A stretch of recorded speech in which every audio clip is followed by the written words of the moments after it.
జరిగింది సార్. అసలు ఎప్పుడు అనుకోలేదు సార్ ఇంత స్పీడ్గా రిక్రూట్ చేయడం అనేది. ఇదే ఫస్ట్ టైం సార్. చాలా కష్టపడ్డాం సార్. 150 రోజుల్లో. అవును సార్, 150 రోజుల్లో రిక్రూట్ చేశారు సార్. పోస్ట్ పోన్ అవ్వడం అలా ఉండదు సార్. అవును సార్. మళ్ళీ ఆగుద్ది, మళ్ళీ ఎగ్జామ్ జరుగుద్ది, తర్వాత పిలుస్తారు. అసలు పోస్ట్ పోన్ అన్న మాట లేకుండా రిక్రూట్ చేశారు సార్ మమ్మల్ని. ఏ విషయం దగ్గర ఆపలేదు సార్. అంతా అనుకున్న షెడ్యూల్లో జరిగింది సార్. లోకేష్ గారు గొప్పతనం. అవును సార్. ఆయన ఎంత ఒక యజ్ఞం లాగా ఆయన ఎలా ఉందో ఒక నిర్ణయం తీసుకున్నారు అంటే చాలా అది లక్ష్యం చేరుకునే వరకు చాలా కఠినంగా వ్యవహరిస్తారు ఆయన. ఎంత పెద్ద ఇష్యూ అయినా దాదాపు 150 రోజుల్లో 250 పైచులకు కేసుని ఆయన క్లియర్ చేసుకుని ఎక్కడ ఇబ్బంది లేకుండా ఎగ్జామ్స్ కానీ అన్నీ కూడా అన్న టైంకి చేశారు సార్. గతంలో ఏమైనా ట్రై చేశారమ్మా? చేశాను సార్, 18 రాశాను సార్. 2018. అవును సార్. అప్పుడు జస్ట్ పాయింట్స్లో పోయింది సార్. పాయింట్స్లో పోయింది. అవును సార్. అప్పటి నుంచి 7 సంవత్సరాలు కూడా బుక్స్ వదలడానికి లేదు సార్. అప్పటి నుంచి చదువుతూనే ఉన్నాను సార్. ఒక పక్క ఫ్యామిలీ. అవును సార్. ఎప్పుడు నోటిఫికేషన్ పడితే ప్రతిసారి ఇయర్లీ టెక్స్ట్ బుక్స్ మారాయి సార్. మారినప్పుడల్లా మళ్ళీ ప్రిపేర్ అవ్వడం, తెచ్చుకోవడం, మళ్ళీ ఫస్ట్ నుంచి చదవడం. అసలు 7 సంవత్సరాలు వదిలిందే లేదు సార్. ఫ్యామిలీ పిల్లలు 2 సార్. మీరేం చేస్తుంటారు?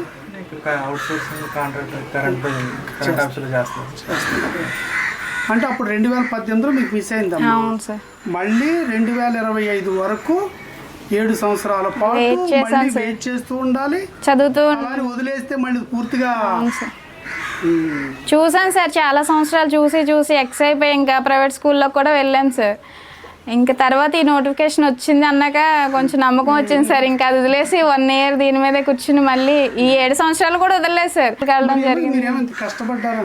అవును సార్. జగన్మోహన్ రెడ్డి గారు ఇదేమో ఇది మెగా డిఎస్సి కాదు, దగా డిఎస్సి, ఇదంతా మోసం అని చెప్పి అక్కడ ధర్నాలు, దీక్షలు చేస్తున్నారు. ఏమనిపిస్తుంటుంది అవి చూసినప్పుడు? లేదు సార్, మేము ఎంత కష్టపడ్డాం అనేది మాకు తెలుస్తుంది కదా సార్. వాళ్ళకి ఎలా తెలుస్తుంది సార్? ఈ 7 సంవత్సరాలు ఎంత కష్టపడ్డామో, ఎంత ఎదురు చూసామో, అది వచ్చినప్పుడు మాకు తెలుసు సార్ ఆ కష్టం విలువ.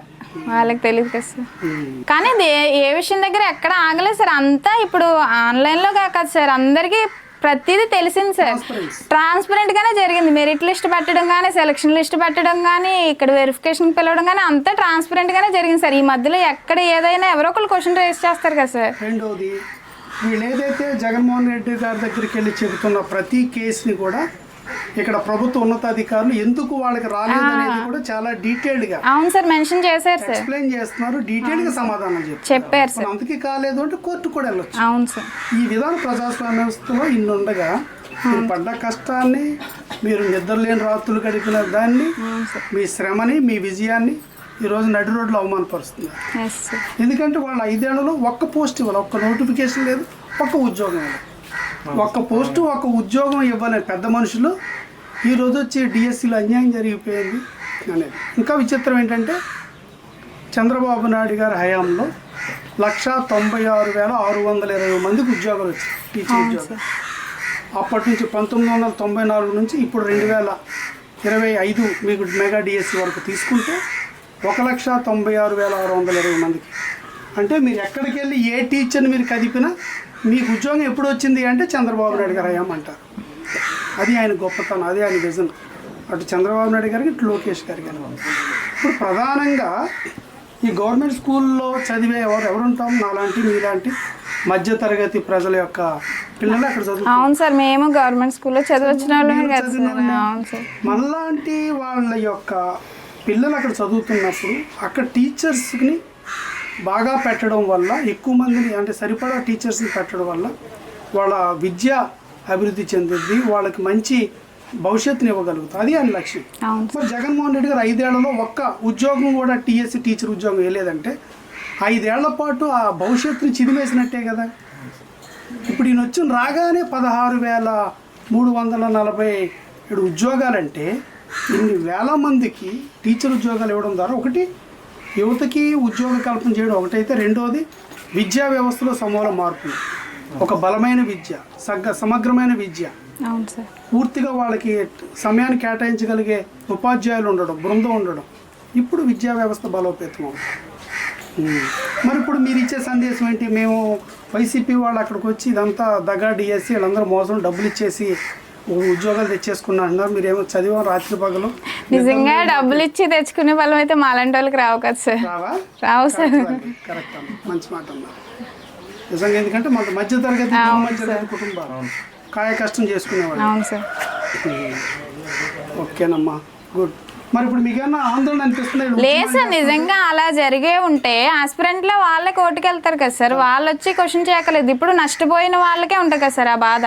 వాళ్ళే అడుగుతారు కదా సార్. వాళ్ళు ఎవరు అడిగినప్పుడు వీళ్ళని అడగడం అనేది కరెక్ట్ కాదు కదా సార్. నిజమేంటో వాళ్ళకి తెలుసు. అవును సార్, మాకు తెలుస్తుంది సార్. మేము కష్టపడ్డది మాకే తెలుస్తుంది. అన్యాయం జరిగితే నష్టపోయేది కూడా మేమే. సో అక్కడ అన్యాయం జరిగిందంటే క్వశ్చన్ చేయాల్సింది కూడా మేమే. సో వాళ్ళే ఏం మాట్లాడలేదంటే అదంతా ట్రాన్స్పరెంట్గా జరిగిందనే కదా సార్. ఓకేనమ్మా. ఈ ప్రాసెస్లో కూడా ఎందుకంటే ఈ తోడేళ్ళి గుంటనక్కలు ఈ వ్యవహారాలని మా సర్వసాధారణం. చంద్రబాబు నాయుడు గారు వీటన్నిటిని ఎలా అణిచి తొక్కాలని బాగా తెలుసు. అందులోనూ లోకేష్ గారు ఇంకా ఆయన బలంగా ముందుకెళ్లే వ్యక్తి. ఖచ్చితంగా ఇది తెలంగాణ జరగాలి. భవిష్యత్తులో కూడా మరిన్ని డిఎస్సీలు జరగాలి, మరింత మంది ఉద్యోగ అవకాశాల కల్పన జరగాలి. అలాగే గ్రామీణ స్థాయిలో విద్యా వ్యవస్థ మరింత బలోపేతం అవ్వాలి. మీరు కూడా మీకు మంచి అవకాశం వచ్చింది. ఖచ్చితంగా క్షేత్రస్థాయిలో మీరు ఎలా అయితే కష్టపడి ఎదిగి విజయాన్ని సాధించారో వాళ్ళు కూడా ఆ పోరాడే తత్వం నా పిల్లలకు నేర్పాలి. మీరు బలంగా తయారు చేయాలి.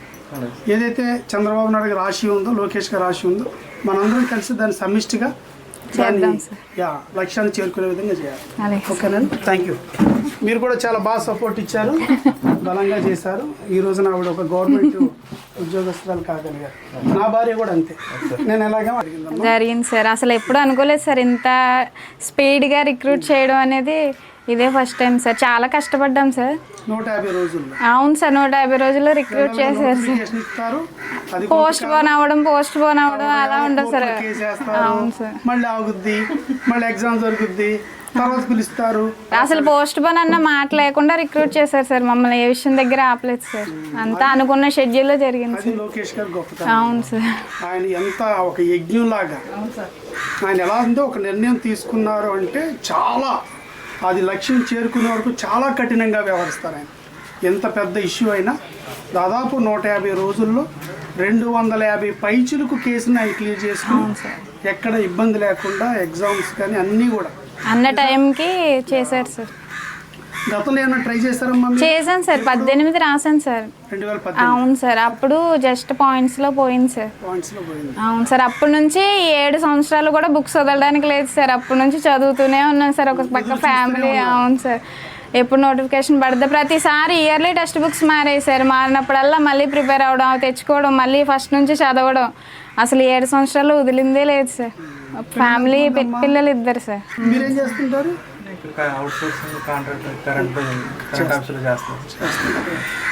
అంటే అప్పుడు 2018లో మీకు మిస్ అయింది. అవును సార్. మళ్ళీ 2025 వరకు 7 సంవత్సరాల పాటు వెయిట్ చేస్తూ ఉండాలి, చదువుతూ వదిలేస్తే మళ్ళీ పూర్తిగా. చూసాను సార్, చాలా సంవత్సరాలు చూసి ఎక్స్ అయిపోయి ఇంకా ప్రైవేట్ స్కూల్లో కూడా వెళ్ళాను సార్. ఇంకా తర్వాత ఈ నోటిఫికేషన్ వచ్చింది అన్నాక కొంచెం నమ్మకం వచ్చింది సార్. ఇంకా అది వదిలేసి 1 ఇయర్ దీని మీదే కూర్చుని మళ్ళీ ఈ 7 సంవత్సరాలు కూడా వదలలేదు సార్. వెళ్ళడం జరిగింది. అవును సార్. జగన్మోహన్ రెడ్డి గారు ఇదేమో ఇది మెగా డిఎస్సి కాదు, దగా డిఎస్సి, ఇదంతా మోసం అని చెప్పి అక్కడ ధర్నాలు, దీక్షలు చేస్తున్నారు. ఏమనిపిస్తుంటుంది అవి చూసినప్పుడు? లేదు సార్, మేము ఎంత కష్టపడ్డాం అనేది మాకు తెలుస్తుంది కదా సార్. వాళ్ళకి ఎలా తెలుస్తుంది సార్? ఈ 7 సంవత్సరాలు ఎంత కష్టపడ్డామో, ఎంత ఎదురు చూసామో అది వచ్చినప్పుడు మాకు తెలుస్తారు ఆ కష్టం విలువ. వాళ్ళకి తెలియదు కదా సార్. కానీ ఏ విషయం దగ్గర ఎక్కడ ఆగలేదు సార్. అంతా ఇప్పుడు ఆన్లైన్లో కాదు సార్, అందరికీ ప్రతిదీ తెలిసింది సార్. ట్రాన్స్పరెంట్గానే జరిగింది. మెరిట్ లిస్ట్ పెట్టడం కానీ, సెలక్షన్ లిస్ట్ పెట్టడం కానీ, ఇక్కడ వెరిఫికేషన్ పిలవడం కానీ అంతా ట్రాన్స్పరెంట్గానే జరిగింది సార్. ఈ మధ్యలో ఎక్కడ ఏదైనా ఎవరో ఒకరు క్వశ్చన్ రేస్ చేస్తారు కదా సార్. రెండోది, వీళ్ళు ఏదైతే జగన్మోహన్ రెడ్డి గారి దగ్గరికి వెళ్ళి చెబుతున్న ప్రతి కేసుని కూడా ఇక్కడ ప్రభుత్వ ఉన్నతాధికారులు ఎందుకు వాళ్ళకి రాలేదు అనేది కూడా చాలా డీటెయిల్డ్ గా. అవును సార్, మెన్షన్ చేశారు సార్, ఎక్స్ప్లెయిన్ చేస్తున్నారు, డీటెయిల్డ్ గా సమాధానం చెప్పారు సార్. అందుకే కాలేదు అంటే కోర్టు కూడా వెళ్ళొచ్చు. అవును సార్. ఈ విధానం ప్రజాస్వామ్య వ్యవస్థలో ఇన్నుండగా మీరు పడ్డ కష్టాన్ని, మీరు నిద్రలేని రాత్రులు గడిపిన దాన్ని, మీ శ్రమని, మీ విజయాన్ని ఈరోజు నడి రోడ్లో అవమానపరుస్తున్నారు.